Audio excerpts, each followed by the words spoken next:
The first ever Saudi Africa summit has officially wrapped in Riyadh. That's Saudi Arabia's main financial hub. That summit aims to strengthen relations at an economic and strategic level with the continent at large. Now, the Riyadh Declaration was issued on Friday, and in attendance, in fact, also presenting at the summit was Professor Everisto Benyera, who's with the Department of African Politics at Unisa. The Prof joins us now via our video link, and it's great to have you on the program, so thanks very much as always for making time. Let's just start by outlining the importance of a summit like this, given just how unprecedented the gathering was. Thank you very much, Ayanda, for having me, and good morning to the viewers and the listeners. Timing in politics is everything. I was fascinated by how the Saudis timed this summit so that it occurs both on the heels of the AGOA summit, which concluded here at home in Johannesburg last week. So we see Africa receiving a lot of attention from the so-called major powers. There are a lot of Africa this, Africa that summit. Right now, there's an Africa-Russia, there is an Africa-China through the FOCAC, Africa-India, Africa-Turkey, and this is the latest edition, the Africa-Saudi. But there is a difference in how the Saudis designed their program to differ from the engagements with that Africa has been having with other major powers. And if you may allow me, Ayanda, they issued a declaration which was called the Riyadh Declaration, and it is based on 3 principles. One, in fact, there are 4. The first principle, respect for the national sovereignty of each other. The second principle, non-interference in each other's internal affairs. The third principle is good neighborliness and mutual respect. And this one is a direct derivative of both Islam as a religion and Arab as a culture and African philosophy of Ubuntu. So they came together and they said, let's have a clause, a principle that actually is derived from our own philosophies, our religions, and our cultures. And the last principle, Ayanda, is common interest, but in accordance with international law. Lastly, if you may allow me, the most important thing that I noticed about this summit was who was invited to attend. All those nations that are in the so-called bad books of the West were present. Niger was there. Another country that was there is Zimbabwe. President Emerson Mnangagwa was there in person, and other countries that are being ostracized by the West. So you see an effort by the Saudis to fill the gap in Africa that is being created, or that is being that is there as a result of the acrimonious relationship in the Sahel between France and its former colonies, Ayanda. Fascinating. And I wonder, Prof, what we should make of that, because these countries, Niger, Zimbabwe, you mentioned, including Saudi Arabia, aren't necessarily draped in glory when it comes to, for instance, their human rights track records and governance through democracy. So on the one hand, there's clearly this move to develop a new world order that isn't necessarily dependent on the West and their ideological leanings. But on the other, this may also be an enclave where accountability where it's needed may be sidestepped because they're trying to create this alternative. My entry point again, Ayanda, is that timing is everything. We are talking in the context of 3 wars in 3 continents. There is a war in Europe, there is a war in Asia between Hamas and Israel, and there is a war in Africa, in Sudan. So this war has put a strain and a test to international law, to international principles, and to the basic principle of multilateralism. A lot has been said about double standards.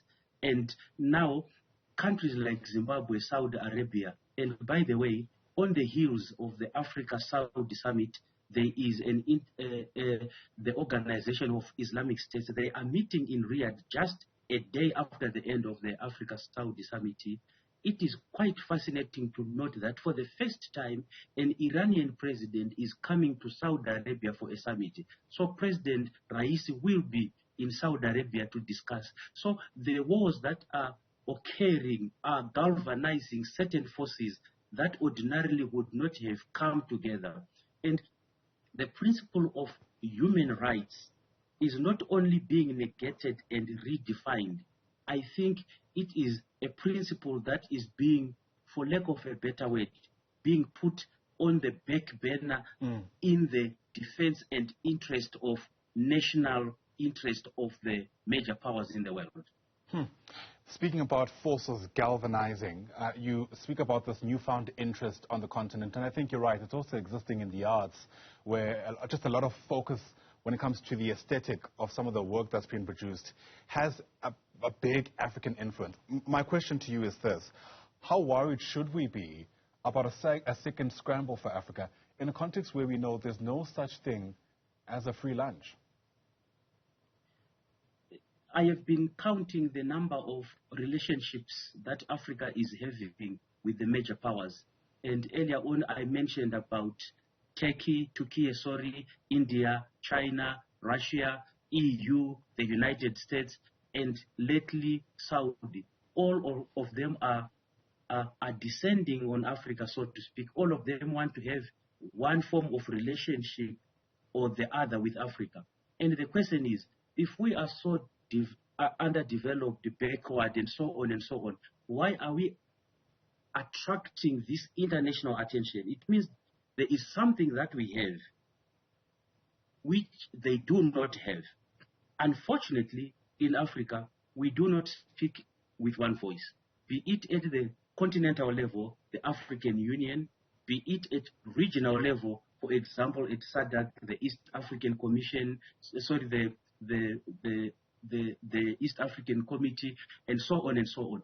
We are fragmented in Africa, and we still pay allegiance one way or the other to our former colonizers.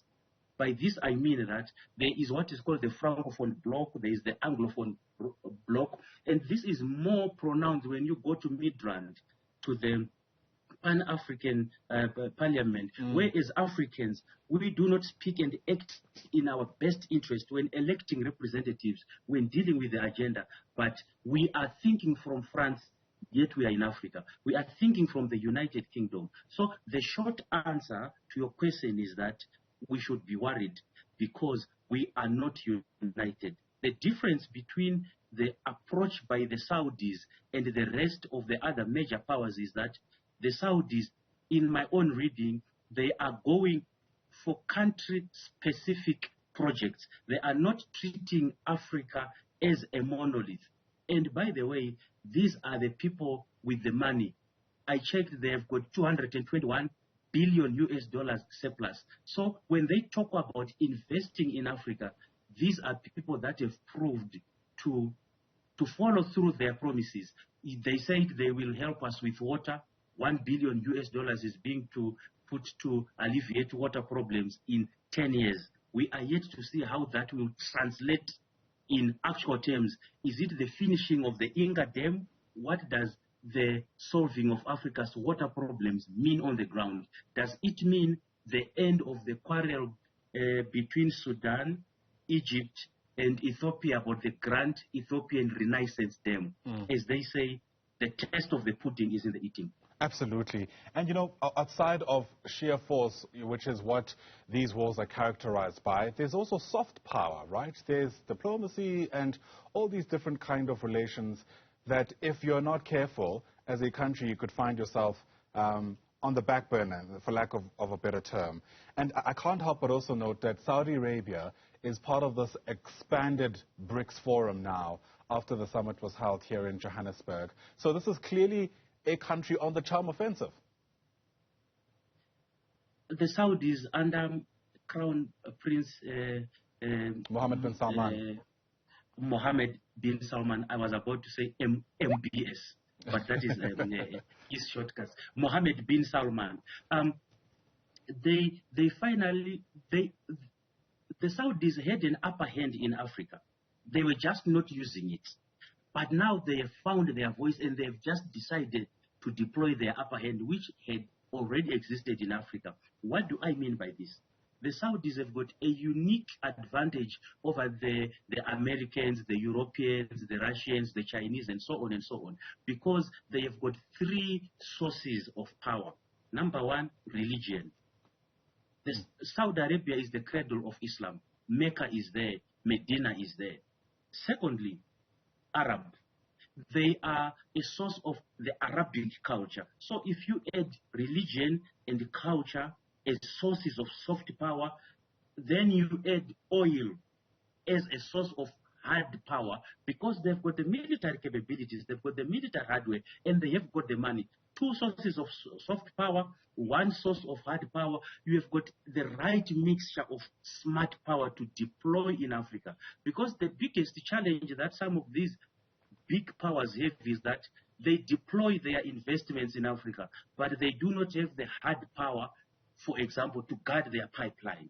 For example, to make sure that their investments in Africa are protected. So the Saudis, in my reading, are going to deploy both their soft power and hard power to safeguard their investments in Africa. And if you may allow me, Ayanda, they said that they are going to put about 25 billion US dollars in various fields. And these include, number one, air and sea transport. Number two, they promised to be active in the reduction of Africa's debt. And number three, they promised to be more active in security management, regional conflicts, and the management of extremist activities in Africa. But most importantly for me, they signed energy agreements with Nigeria, with Senegal, with Chad, with Mozambique, and with Ethiopia. So they are actually moving, and they are moving very fast, Ayanda. They certainly are. And, you know, to be investment in such a wide range of things, I mean, air and sea, debt, security, energy, one has to ask, what's in it for them? That is a question that will never be asked, but for them, they will tell you that we are a religious and culturally grounded nation, and we believe in the good of humanity. So we will not enjoy a good life in Saudi Arabia if there is suffering in Africa, because according to the Saudis, there is just one humanity. Humanity is indivisible. So they are trying now to reach out so that they can deploy some of their excess reserves to help out Africa. But this is the common narrative. This is the official line. The actual line, which can never be found in the public domain, is that Saudi Arabia is slowly evolving from being a regional power to being a global power. And what better place to flex your muscle as an emerging global power other than in Africa? They may not agree with me that they are moving from being a regional hegemony to a global hegemony. They may not agree with me that they are slowly filling the void that is being created by the West as it is retreating. Remember, this retreat by the West started when Donald Trump became the president of the United States, and he pushed his America First narrative. So there is a void in international relations as we move from unipolarity to multipolarity. And this emerging multipolarity has seen competition. China, President Xi Jinping has announced his vision for a new world order, and Saudi is responding by doing the same, Ayanda. Yeah, absolutely. And those paying attention, I think, will see the Saudi machine in full force, because it also emerged earlier this year that Saudi Arabia is pretty much in line to host the FIFA World Cup come 2034, and we all know what that does, even on the international relations space, when so many countries are fixated on one particular country. So a lot to be said, and we'll keep watching it as it continues to unfold. For now, Professor Benyera, always a pleasure. Thanks very much indeed for speaking to us.